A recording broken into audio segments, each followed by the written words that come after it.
Okay, so I'm happy to revisit Drawdown Coming Attractions after many months of recording the original course. In each course, I try to upgrade the content based on the new research, new material that I find. So under Coming Attractions, I decided to add three podcasts. One is on whales as nature-based services and elephants as a nature-based service as well. We talk about ecosystem service, their value and so on, and yet we have situations where deforestation happens. People like forests, but they are not sure how much it is worth or how much they are willing to pay. Whales, people go to watch whales, but they are not sure often what the whales are even doing in terms of their role in being a part of the natural ecosystem, carbon drawdown, biodiversity, and so on and so forth. So it's worth running through these from some beautiful infographics and papers that we can find.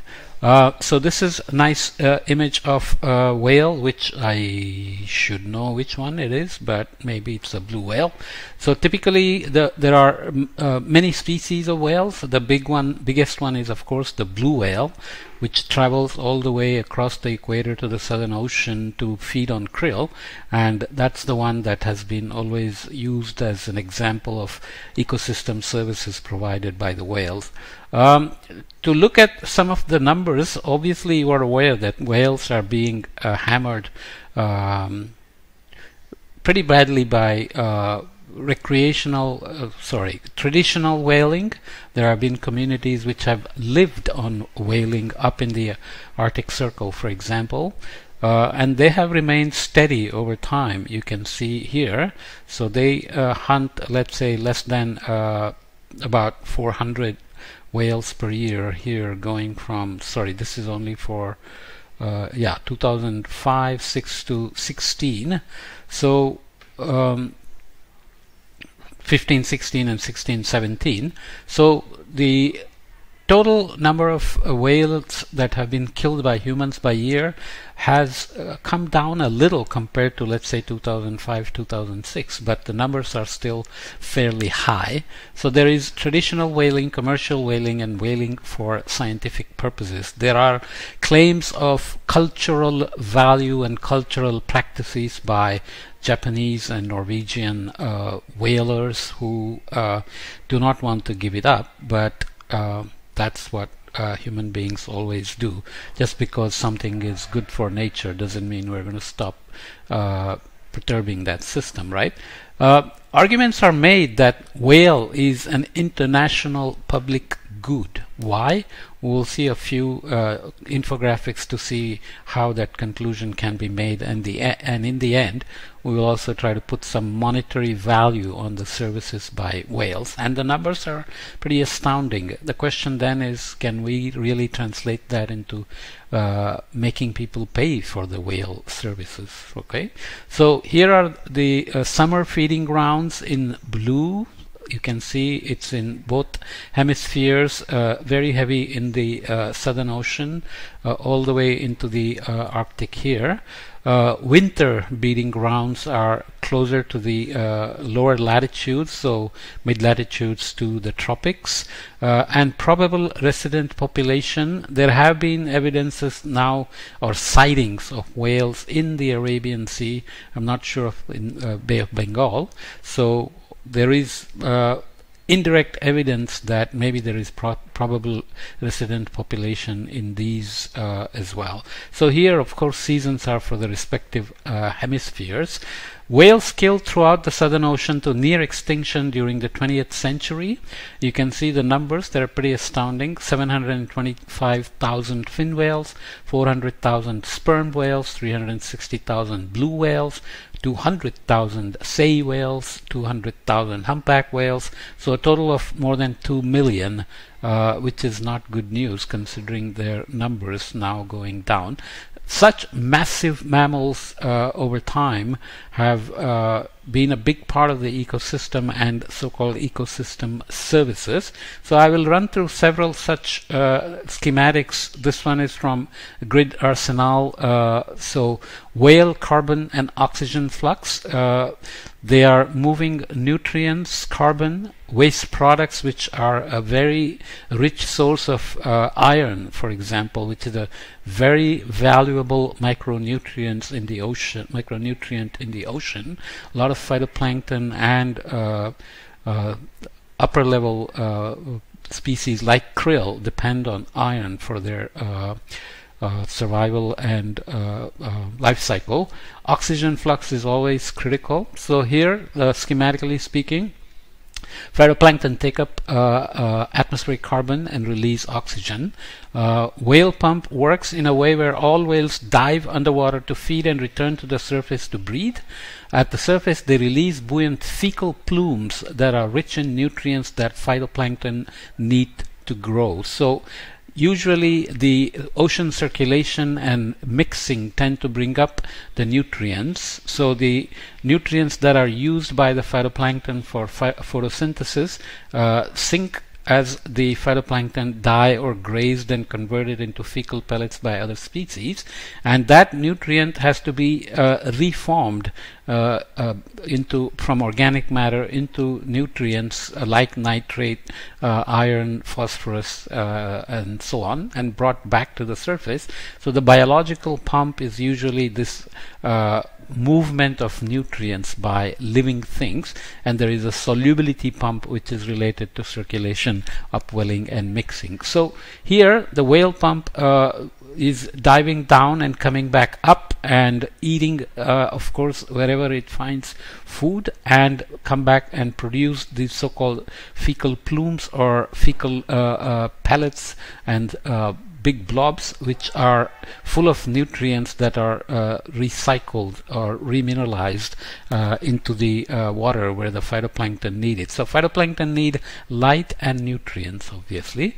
Then the feeding grounds movements also bring breeding ground. From feeding grounds to breeding grounds also there is migration and movement of nutrients and so on. There is a great conveyor belt of whales, just like the conveyor belt in the circulation that we talk about, deep water sinking, circulating through the bottom of the ocean, getting converted to the surface water and coming back to the formation sites of deep water in the North Atlantic, Ross Sea, Weddell Sea, and so on. So many whales migrate from nutrient-rich feeding grounds to nutrient-poor breeding grounds. There are specific reasons why they pick breeding grounds, because they want the young to survive and not be eaten by other predators, for example. On the breeding grounds, whales release nitrogen-rich urea that can stimulate phytoplankton growth. So the nursing calves need phytoplankton, which generate krill, and they can feed on the krill, which is highly nutritious compared to the upper level, upper trophic level food that the adults eat.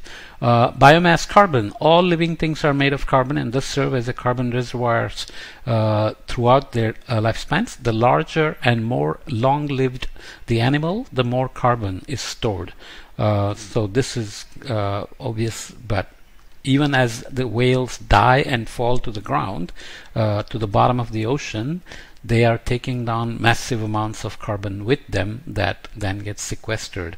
And there are beautiful videos on YouTube of how a dead whale that falls to the ground is fed on by lots of weird looking creatures at the bottom, because this is a massive amount of meat that is coming down. Okay, that video is really worth looking at. You should dig it up and look at it. Okay, deadfall carbon. When large marine vertebrates die, their carcasses sink to the seafloor. Therefore, the carbon inside their carcass can support deep sea ecosystems and be incorporated into marine sediments. Okay, this is another way to look at it. Here are the marine mammals moving up and down. Whale pump again. Feces and urea being moved up to produce nutrients needed for phytoplankton. Ammonium and feces and migration and death bringing down the carbon and organic matter. So that's the biological pump. So the biological pump is bringing down matter that is grazed and eaten and converted back to nutrients, and carbon is sequestered, and the whale pump can bring it up. Okay, so this is the base of the euphoric zone, where you have enough light for photosynthesis if nutrients are available. How whales sustain life on Earth and fight climate change? This is a slightly different way of looking at it. Here is whales feeding at depth. Whales come to the surface to breathe. As they travel up to take a breath, they circulate nutrients, the whale pump that we already talked about. When at the surface, whale do gigantic poos. So these release nutrients that phytoplankton, tiny plant-like organisms, need to survive. Through photosynthesis, phytoplankton absorb nearly a third of human-generated carbon dioxide from the atmosphere. Phytoplankton provide every other breath you take. The whale pump process creates a thriving ocean habitat. Okay, here are the numbers on them. When a whale dies, their carcass sinks to the ocean floor, called a whale fall. Rebuilding whale population would lead to 145,000 tons of climate-harming carbon being locked away inside whale carcass every year. So if you didn't enjoy watching whales and admiring their amazing beauty, you can at least admire them for being able to take down so much carbon out of the system. This is equivalent to the weight of 16 Eiffel Towers. Approximately 41,000 female African elephants, that's the weight of 145,000 tons of carbon. Approximately 21,000 Tyrannosaurus rex, so you can excite children with these kinds of numbers. Thirdly, the whale carcasses store the carbon for thousands of years. This process prevents the carbon from being released back into the atmosphere, helping to combat climate change. Whale carcasses also provide food and a home for up to 200 species at the bottom. Again, please go and look at that YouTube video. That's so beautiful. This is a nice review of or a News and Views article by Victor Smedacek, who was, I think, one of the first ones to suggest that whale poop was a big part of the iron cycling in the Southern Ocean. He's writing this on an article that's published in this journal Nature, in this issue very recently, about how much the whales actually feed. So blue whale, for example, is feeding on krill. It's like humans eating ants. Blue whale is the largest animal on the planet, and it's eating these tiny krills. Why? Because they are nutritious, and they come here typically to nurse their calves. So they do iron dispersal. Iron-rich whale feces, whale plumes that you can see are releasing iron for diatom blooms, which is a phytoplankton, which is eaten by krill, and producing iron-rich krill feces as well. So if whales are eating krill, you think if whales are reduced in number, the krill number would go up. But actually that doesn't happen, because actually whales themselves are an important part of helping diatom blooms and then producing food for the krill. So you can see what a nice symbiotic ecosystem that is. So what the paper says is that whales eat up to 3 times more prey than was previously thought. Up to 3 times. This is a big massive animal that's the size of several school buses, and it just opens its mouth and swallows millions of gallons of water, and then just takes all the krill in. A system of iron cycling might help to make such a high level of feeding sustainable, so it's producing its own food by making this loop possible, and could explain why krill stocks fell when whale numbers declined as a result of whaling. Iron availability limits productivity in ocean waters, and when whales eat iron-rich prey such as krill, they convert prey protein into blubber and aid iron cycling by defecating the iron-rich prey remains. Whale feces might provide a source of iron for phytoplankton such as diatoms and drive diatom blooms. Diatoms in turn can move iron along the food chain when they are eaten by krill, which also excrete iron in their feces. Diatoms also have silica shells, and they can sink to the bottom and are a major part of the export of carbon by these photosynthetic animals as well. Okay, this is from a nice paper in Frontiers on Ecology of the Environment, where ecology and environment, I suspect, where Victor Smetacek was also a co-author. Just to look quickly at the ecosystem services provided by the whales: enhanced primary productivity, enhanced biodiversity and evolutionary potential, climate regulation, culture and conservation, tourism, and provisioning. So whale pump delivers limiting nutrients like iron and nitrogen to ocean surface. Migrating whales bring nutrients in urine, carcasses, and placentas, and so on, that we already talked about. For culture and conservation, whales were among the first marine species to be protected by national and international laws establishing precedents for ocean and endangered species legislation. Whales are valued for their cultural importance and distinctive features such as whale songs.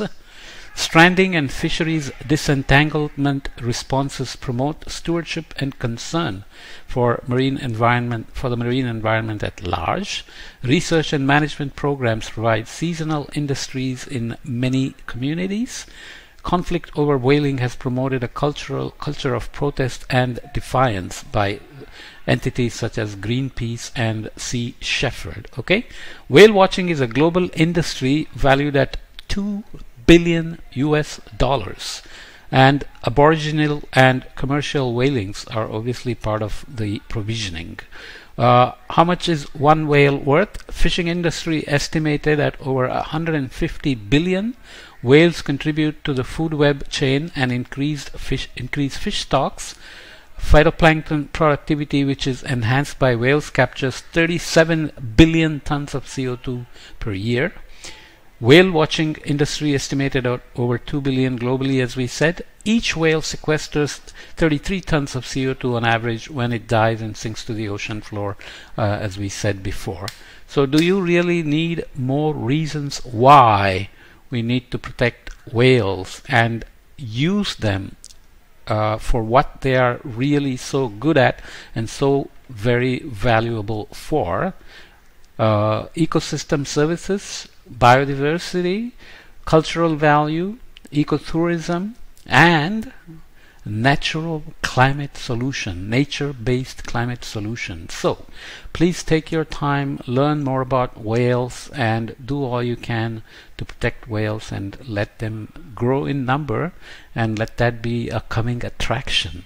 I'm putting this in coming attraction because I'm hoping that the next generation, the generation that is now protesting so strongly at COP26 in Glasgow, will pay attention to these issues, as well as along with all the fossil fuel issues they are so worried about, because that's the most prominent one. But these are also what we are affecting so seriously in a negative way.